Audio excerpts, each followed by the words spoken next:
Halo semua, balik lagi di channel Toraokun. Sebelum pembahasannya dimulai, silahkan klik tombol subscribe dan aktifkan lonceng notifikasinya supaya kalian gak ketinggalan info dan teori terbaru seputar One Piece.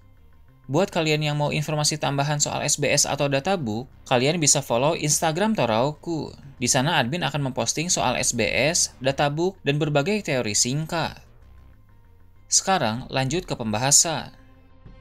Melanjutkan cerita dalam chapter 1091 yang lalu, cerita dalam chapter 1092 nanti akan dimulai dengan memperlihatkan keadaan di pantai Pulau Egghead yang sudah porak-poranda. Semua cyborg monster laut yang berada di sana sudah musnah karena diserang oleh pasifista Mark III. Seperti yang kita tahu dari chapter yang lalu, Kizaru telah mengalahkan Sentomaru. Dia pun memakai chip otoritas untuk mengambil alih kendali dari para pasifista Mark III. Kizaru memberi mereka perintah untuk melindungi angkatan laut dan melancarkan serangan kepada cyborg monster laut. Jadi, tak heran apabila dalam chapter 1092, para cyborg monster laut itu semuanya sudah hancur.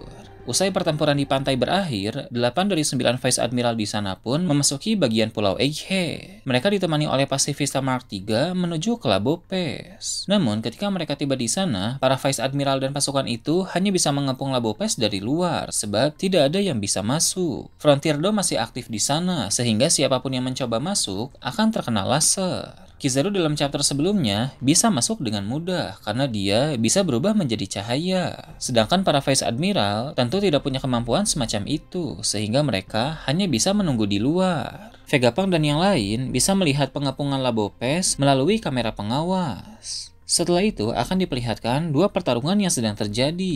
Pertama, Zoro melawan Rob Lucy. Zoro sudah dalam mode serius dan memakai 3 pedang. Di sisi lain, Rob Lucy pun telah memasuki mode Awakening. Dalam adu kekuatan, Zoro mampu unggul dari Rob Lucy. Namun Rob Lucy memiliki kecepatan yang cukup membuat Zoro repot. Zoro pun berkata bahwa dia harus segera mengalahkan Rob Lucy, mengingat situasi telah semakin kacau. Dia tidak boleh membuang-buang waktu untuk menghadapi CP0 itu. Zoro segera menggunakan kekuatan King of Hell, yang mana dia mengaliri Haoshoku Haki kepada 3 pedang miliknya. Dengan begitu, Zoro bisa melancarkan teknik tebasan yang sangat kuat. Bila kita ingat kembali, dalam perang Wano Zoro sukses mengalahkan King dengan kekuatan King of Hell juga. Rob Lucy pun akan terkejut ketika Zoro memakai kekuatan itu. Pada akhirnya, Zoro berhasil melancarkan tebasan yang sangat kuat yang mengenai tubuh Rob Lucy. Rob Lucy pun tumbang dengan luka yang terlihat cukup parah. Keadaan dari dua orang ini memang sudah kelelahan karena kemarin mereka harus menghadapi para Serapin. Jadi keputusan Zoro untuk langsung menggunakan jurus yang kuat adalah hal yang tepat agar dia bisa langsung memenangkan pertarungan dan kembali memulihkan diri. Ketika Rob Lucy tumbang itu, akan ada flashback sedikit ketika di Water 7, di mana dulu Zoro pernah dikalahkan oleh Rob Lucy. Namun di Pulau Egghead ini, dendam itu sudah terbalaskan karena Zoro berhasil mengalahkan Rob Lucy. Kemudian akan diperlihatkan tempat di mana Luffy dan Kizaru sedang berada. Luffy dalam mode base melancarkan serangan-serangan berlapis haki kepada Kizaru. Namun Kizaru selalu bisa menangkis dan menghindari serangan-serangan tersebut. Melihat bertarung dengan cara seperti itu tidak efektif, maka Luffy pun memasuki mode Gear 5. Di sisi lain, Kizaru juga memakai kekuatan Awakening karena dia memutuskan untuk langsung bertarung serius. Dia bisa memunculkan cahaya dari mana saja, tidak hanya dari tubuhnya sendiri. Meski begitu, kekuatan Awakening Luffy dalam mode Gear 5 tidak kalah hebat, sehingga Luffy mampu bertahan dan memberikan serangan balasan yang kuat. Kizaru pun akan mengakui kehebatan dari Luffy. Kizaru akan mengatakan bahwa gelar Yonko yang saat ini dimiliki oleh Luffy memang sangat pantas untuknya. Pertarungan ini hanya akan diperlihatkan sekilas saja dan akan menjadi semakin intens di chapter-chapter selanjutnya.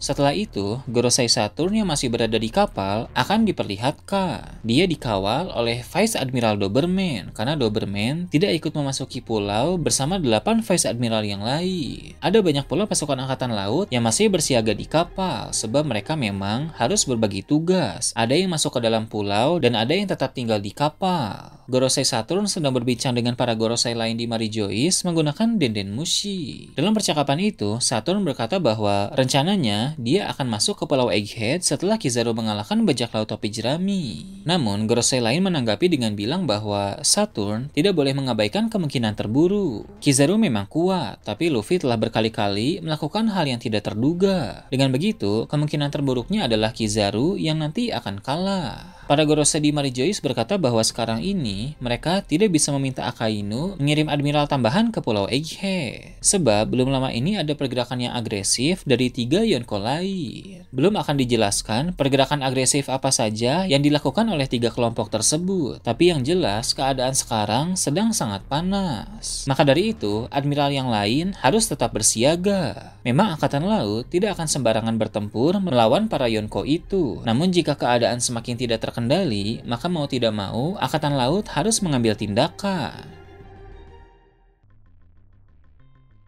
Gorosei Saturn pun mengerti bahwa dia tidak bisa memanggil bantuan dari admiral lain seandainya nanti Kizaru kalah. Namun, Saturn juga telah memiliki rencana untuk kemungkinan terburuk. Jika Kizaru kalah, maka Saturn sendirilah yang akan turun tangan. Para Gorosei kemudian membahas dampak yang bisa ditimbulkan jika Saturn sampai beraksi. Kekuatan dari Gorosei Saturn akan diketahui dan kabar tersebut akan tersebar luas. Maka orang-orang akan tahu kekuatan sebenarnya yang dimiliki oleh Gorosei yang sebaiknya masih harus tetap dirahasiakan. Sebelumnya, Gorosei memang pernah memperlihatkan kekuatan mereka di hadapan Sabo saat di Marijois. Namun, itu karena mereka mengira Sabo tidak akan lolos dari Marijois. Gorosei memiliki alasan tersendiri untuk menjaga kerahasiaan kekuatan mereka, bahkan dari Angkatan Laut sekalipun. Namun, bila keadaan di Pulau Egghead mengharuskan Saturn untuk menggunakan kekuatannya, maka dia akan melakukan hal tersebut. Setelah membahas soal itu, Saturn akan bertanya tentang keadaan di Marijois, mengingat pasukan revolusi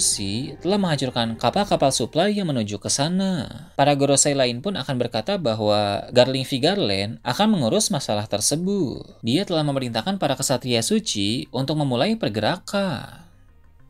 Di akhir chapter, fokus cerita akan kembali ke ruangan tempat di mana Vegapunk dan yang lain sedang berada. Vegapunk akan dihubungi oleh seseorang melalui Denden Mushi. Orang tersebut akan bertanya tentang bagaimana keadaan di Pulau Egghead sekarang ini. Vegapunk pun menjelaskan bahwa keadaan di sana sedang sangat buruk. Orang misterius itu lalu berkata bahwa dia dan teman-temannya akan segera datang membantu. Vegapunk yang mendengar itu sangat senang. Vegapunk pun bilang kepada yang lain bahwa sekutu yang sangat kuat akan segera datang. Belum akan diketahui siapa sekutu yang Vegapunk maksud. Tapi yang jelas, Vegapunk sangat yakin akan kekuatan dari orang tersebut.